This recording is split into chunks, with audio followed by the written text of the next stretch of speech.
9x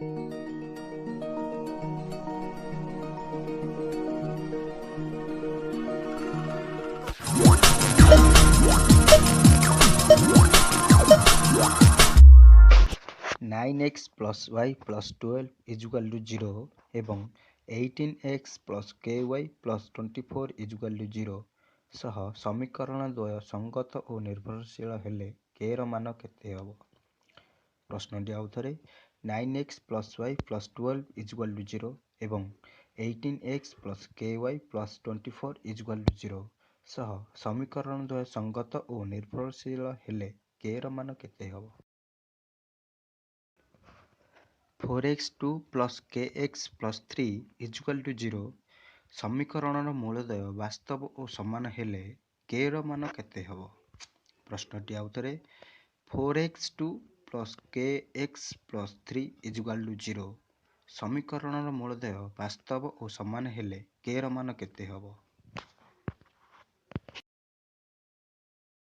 ଏକ AP ରେ T5 is equal to 14 O T13 is equal to 38 ହେଲେ ଏହାର ସାଧାରଣ ଅନ୍ତର କେତେ ହେବ? ପ୍ରଶ୍ନଟି ଆଉଥରେ ଏକ AP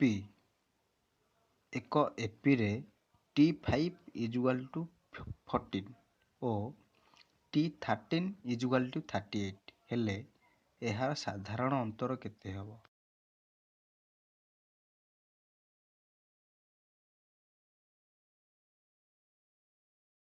14ଟି ଲବ୍ଧାଙ୍କ ମାନଙ୍କର ମଧ୍ୟମ 17 ଓ ପ୍ରତ୍ୟେକ ଲବ୍ଧାଙ୍କରେ 2 ଯୋଗ କଲେ ନୂତନ ଲବ୍ଧାଙ୍କ ମାନଙ୍କର ମଧ୍ୟମା କେତେ ହେବ?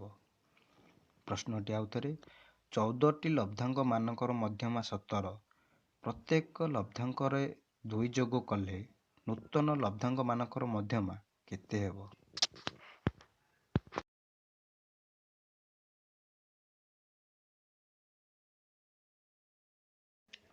ଉତ୍ତର 1 କ 2 ଉତ୍ତର ଖ +-4√3 ଉତ୍ତର ଗ 3 ଉତ୍ତର ଘ 19